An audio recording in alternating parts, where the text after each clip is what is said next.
Dans cette vidéo, on va montrer comment utiliser Node-RED, InfluxDB et Nginx pour créer une application qui s'appelle GM Web App.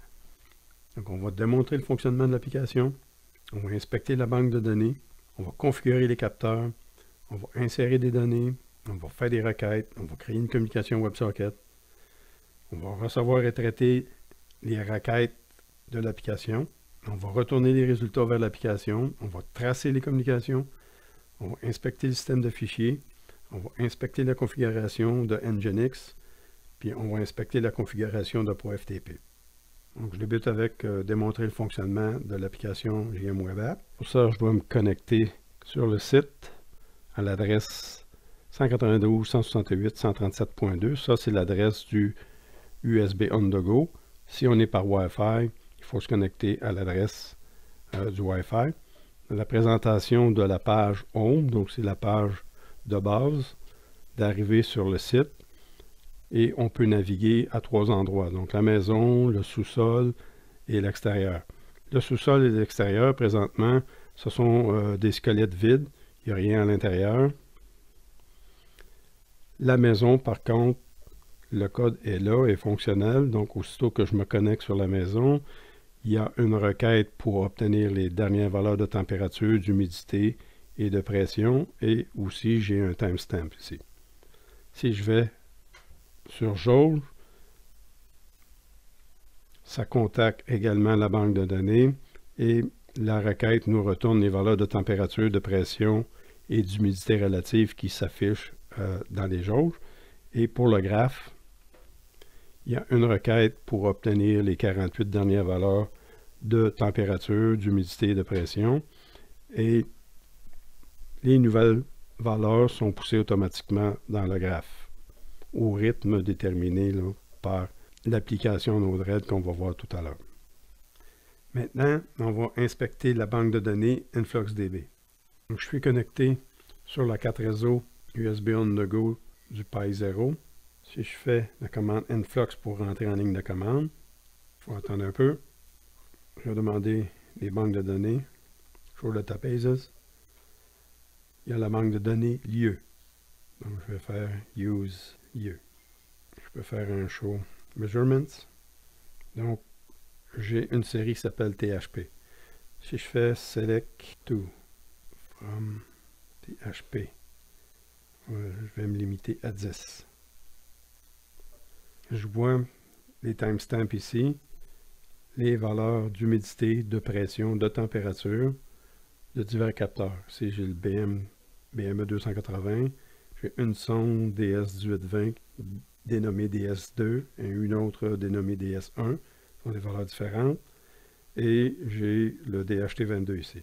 Donc, ce sont des mesures qui rentrent à des rythmes différents. C'est sur la carte JM Pi0W1 et l'endroit c'est au sous-sol.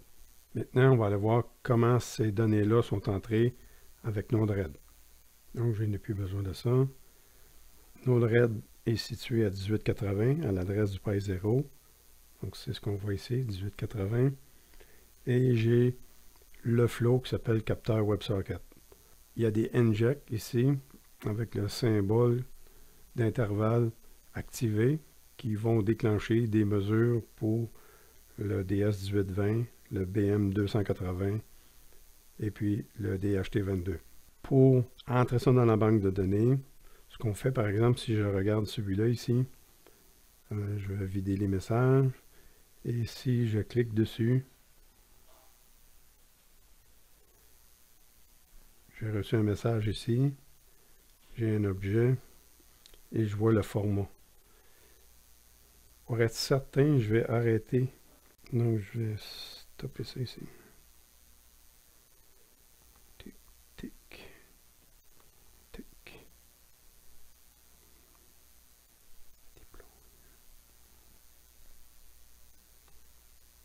Pour entrer ça dans la banque de données, on peut avoir un nœud d'input ou un nœud batch. Donc ici, il y a quelqu'un qui m'a envoyé une information.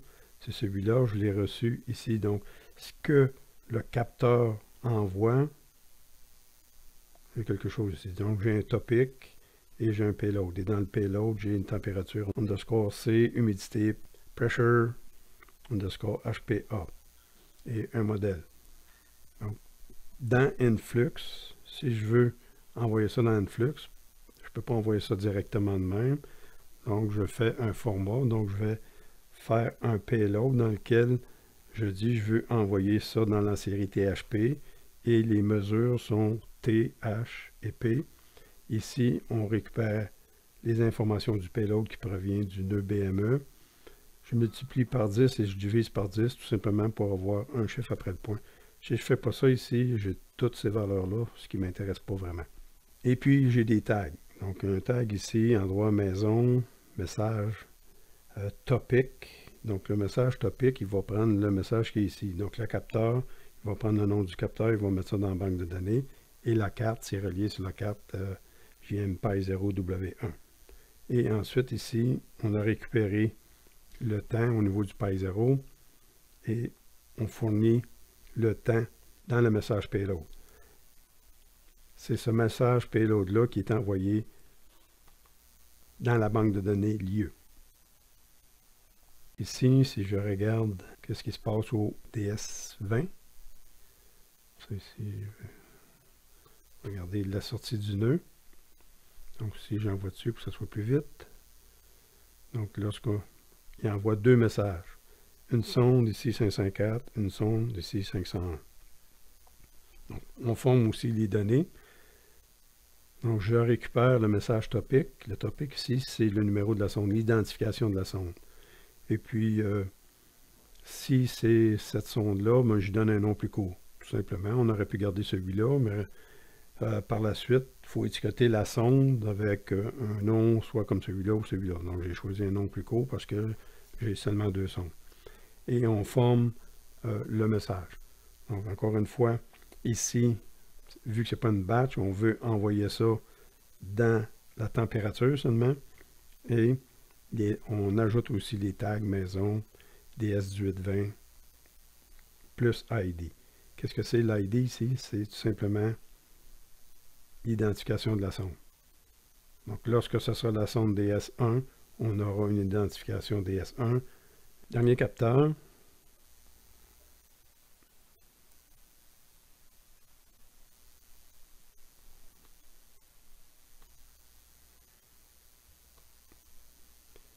Donc, ici, la manière que c'est configuré, on demande le message complet et non pas seulement le payload.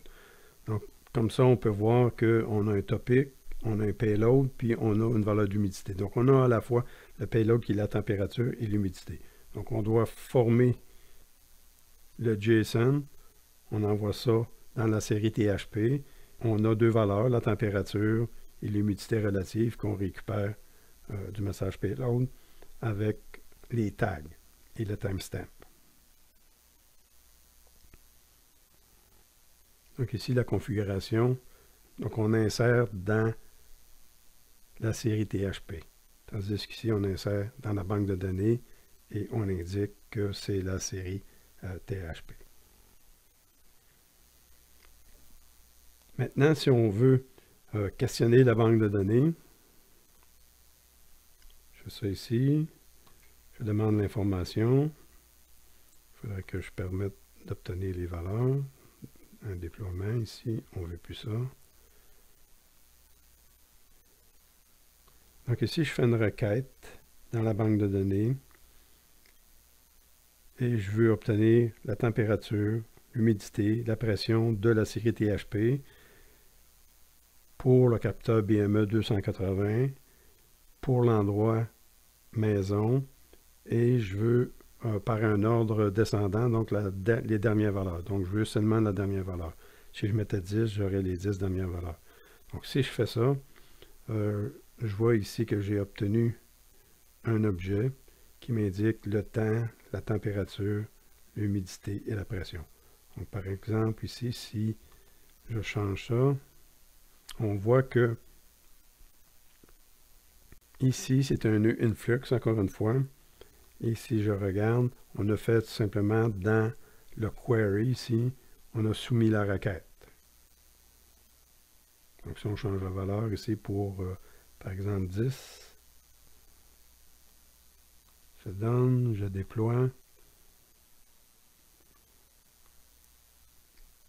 Si je demande, je reçois 10 objets. Le 10e, par exemple, voilà.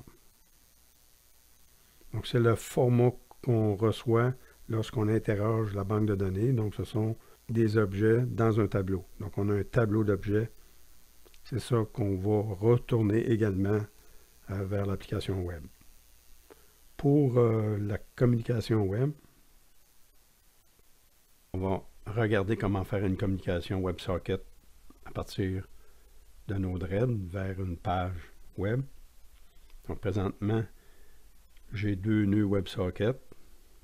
La configuration, on met tout simplement la patte. Donc, on peut mettre n'importe quel nom, pourvu qu'on utilise le même nom dans la page web. Donc, c'est la même configuration de ce côté-ci. On écoute sur le WebSocket. Donc, lorsqu'on va recevoir un message, on met tout simplement ça dans message.query. Donc, ce qu'on reçoit, c'est mis dans message.query et c'est passé au nœud influx. Donc, au lieu de remplir le query ici, donc ce qu'on a mis ici va automatiquement faire la requête. La requête va s'en aller dans la banque de données. Le résultat va être retourné dans le debug et puis va être retourné par WebSocket au client qui va avoir demandé la requête. Donc, présentement, ce n'est pas connecté. Il faut ouvrir le site. Donc, si je vais dans Firefox, j'ai l'application web qui est ici, à l'adresse de base. Je vais réduire un peu. Voilà. De façon à ce qu'on voit qu'est-ce qui se passe. Donc, si je fais une requête ici au niveau de la maison, je clique dessus, ça se connecte, le message est passé. Il a envoyé deux messages identiques là, concernant une requête de température, d'humidité et de pression dans la série THP à l'endroit maison pour le capteur BME 280 et il demande le dernier rentré dans la banque de données. Le résultat, c'est un objet dans lequel on a la température, l'humidité et la pression à un temps donné. Donc, on vient de voir comment se fait la communication du côté Node-RED. Maintenant, on va regarder comment la communication web fonctionne du côté de l'application web. J'ouvre un furteur, Edge par exemple. Je vais me mettre en mode debugger, inspecter l'élément. Donc, je peux agrandir au niveau de la console.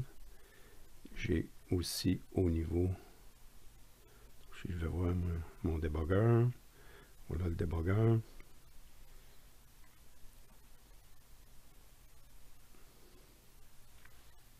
Comme ça. Donc, si je viens au niveau de la maison, j'ai la maison HTML et son script qui a apparu. Et ici, si on regarde en arrière, on voit que ça s'est connecté.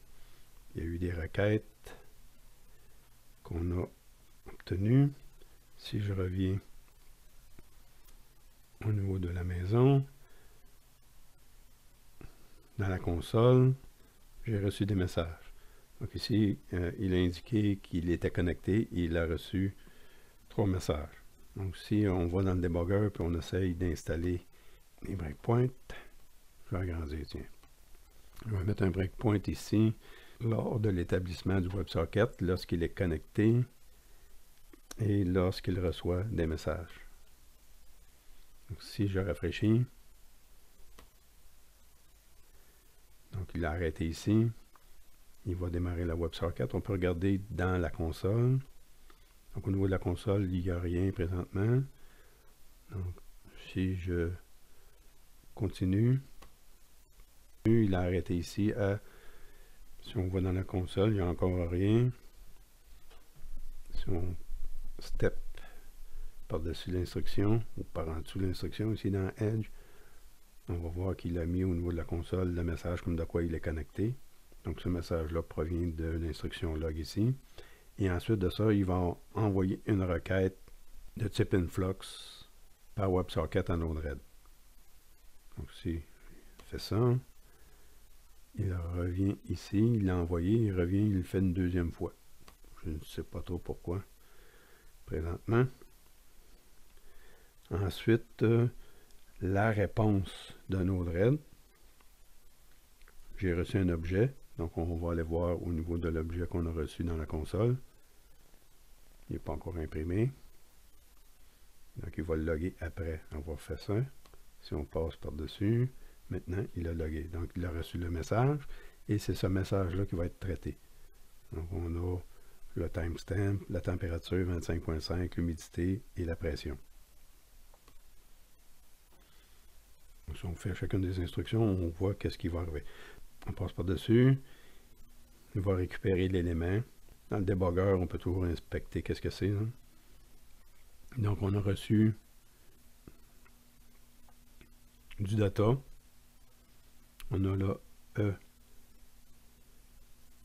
le data qui contient un topic, puis un ME280, puis un payload. Donc ici, on aurait pu tester si le topic est bien BME280, si ça provient du BME280. On aurait pu rajouter aussi des informations provenant de Node-RED, comme de quoi ça s'adresse à la maison, et tester ça ici. Donc, pour faire simple, au début, ici, on a tout simplement mis moins d'informations. Et ça, c'est transformé en objet dans la ligne ici. Et si on regarde JSON Object, on a maintenant un payload, on a le topic et on a un payload. Donc le payload, c'est un tableau dans lequel ici j'ai simplement un objet dans le tableau et ça contient l'humidité, la pression, la température et le timestamp. Et c'est ça qui est mis pour rafraîchir la page. Donc on identifie l'élément dans la page, et on passe par-dessus et ici on rafraîchit. Voilà comment fonctionne le WebSocket dans la page. Le comportement de la jauge, c'est semblable. C'est différent au niveau du graphe. Ici, pour voir comment le graphe fonctionne, j'ai désactivé les injects de façon à ce que cette partie-là ne pousse pas de valeur ici par WebSocket. Si j'ouvre la page de graphe, comme ça, si je vais au niveau du script, je peux mettre un breakpoint ici. Donc à cet endroit-là, on va demander les 48 dernières entrées du capteur BME 280 dans la maison, dans la série THP, pour la température, l'humidité et la pression. Donc je vais mettre un autre breakpoint ici au niveau de la réception du message. Juste après le log. Donc présentement, si je regarde la console et que je rafraîchis ça, au niveau de la console, ici, il est marqué qu'il est connecté. Donc au niveau du débugger, on est rendu ici. Je fais la requête. Si je continue, j'ai reçu la réponse. Donc au niveau de la console, si on regarde maintenant, j'ai reçu la réponse d'InfluxDB au travers du WebSocket de Node-RED. Au débugger, on va faire un objet avec ça. Ici, on regarde le payload, la longueur du payload. Donc au niveau du data, le payload, j'ai une longueur de 48. Donc ça ici, je vérifie si c'est 1. Si c'est 1, on va le voir un peu plus tard, c'est lorsque les capteurs poussent d'eux-mêmes les valeurs par WebSocket. Donc dans les applications comme Chronograph et Grafana, on fait des requêtes seulement dans la banque de données. Tandis qu'ici, en plus de faire des requêtes dans la banque de données, on peut établir une communication directe entre les capteurs et le WebSocket et la page. Donc ici, si je continue, il va tout simplement faire un objet de ça. Et ici, on regarde maintenant l'objet. On a dans le payload 48 objets. Et ce sont ces objets-là ici qui sont récupérés un à un et qui sont mis dans le graphique. Donc maintenant, si j'enlève les breakpoints et que je continue, le graphique s'est mis à jour. Maintenant, pour montrer qu'on peut pousser des données directement, je vais activer ça ici pour avoir un intervalle de, par exemple, 5 secondes.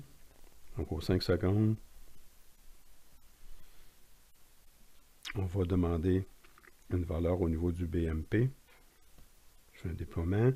Ici, les valeurs sont poussées dans la banque de données et on a une fonction qui nous permet de former un JSON compatible avec une requête de la banque de données.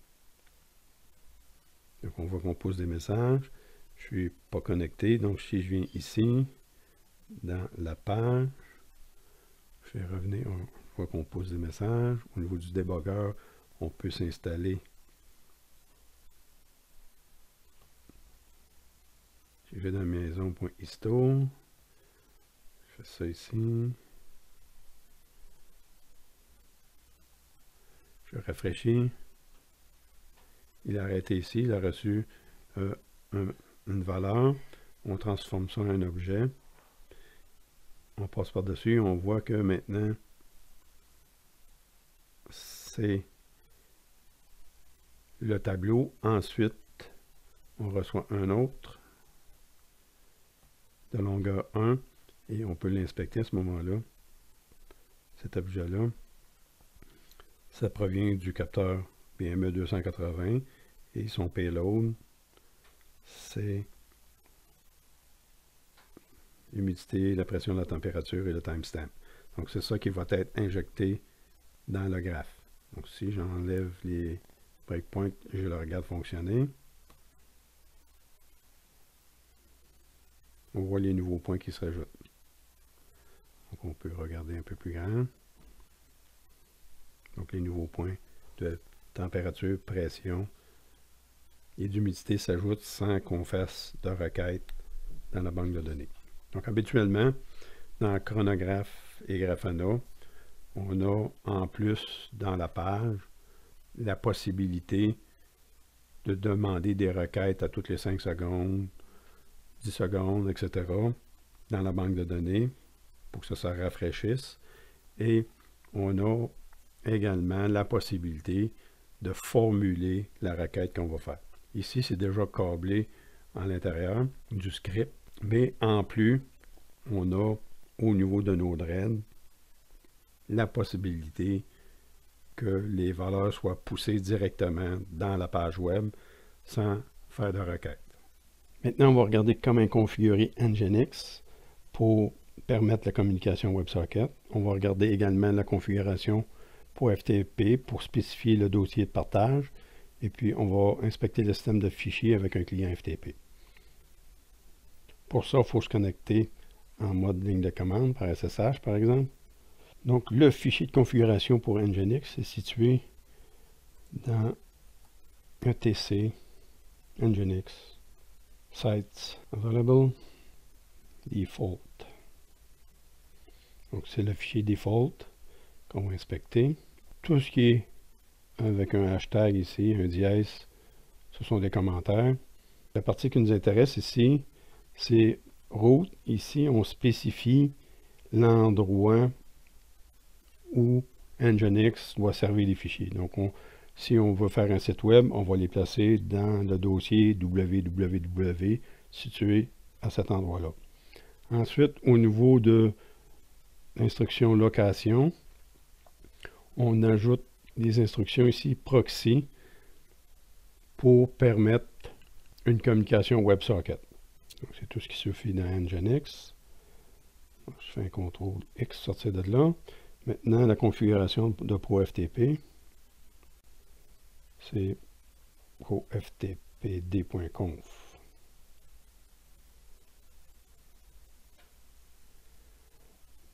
Donc, ici,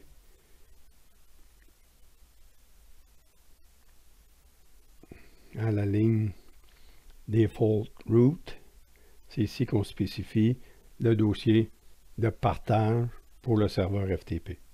CTRL X. Maintenant, si on veut voir ça, on part un client. Je prends tout simplement Notepad++, dans lequel j'ai un plugin d'installer. Show. Donc, le plugin, c'est tout simplement ici. Donc, c'est une bascule. Ici, je peux me connecter maintenant sur DietPy. Et il va servir le système de fichiers qui était spécifié dans la configuration pour FTPD. Et ici, c'est l'endroit où se trouvent tous les fichiers pour le site web qui vont être servis par Nginx. Donc, on peut facilement ajouter des fichiers là-dedans. Bien sûr, si on vient au niveau d'un fichier quelconque, on peut, ici, je les ferme. Je ferme ça, je ferme ça. On n'a qu'à double-cliquer sur un fichier ici pour qu'il soit téléchargé. Et ensuite, si on fait une modification, à ce moment-là, lorsqu'on va faire un save, ça va se sauver automatiquement. Maintenant, qu'est-ce qu'on fait pour importer tous ces fichiers-là? Donc, on peut les importer un à un, ou bien on peut importer un fichier qui est compressé. Et ensuite, une fois qu'il est rendu là, le décompresser à l'aide de la ligne de commande, par exemple. Donc, je vais en importer un. Donc, je vais prendre un fichier quelconque. Donc, je vais en créer un nouveau. C'est plus facile pour l'instant. Je n'ai pas besoin de chercher. Bonjour à tous. OK. Je fais un file. Save. Vous voyez, déjà, il me donne la possibilité de sauver ça directement dans le bon endroit. Je vais l'appeler bonjour. .txt, tiens. Il l'a ajouté automatiquement ici. On a vu que ça a bougé. Bonjour.txt. Voilà, si je viens ici, on peut le modifier. Bonjour à toutes. Et si je fais un sauve, il s'est sauvé automatiquement ici. Et maintenant, même si je le ferme et que je demande de le télécharger, un download, on a le fichier. Donc voilà comment on peut modifier facilement le système de fichiers pour notre application web. Terminé.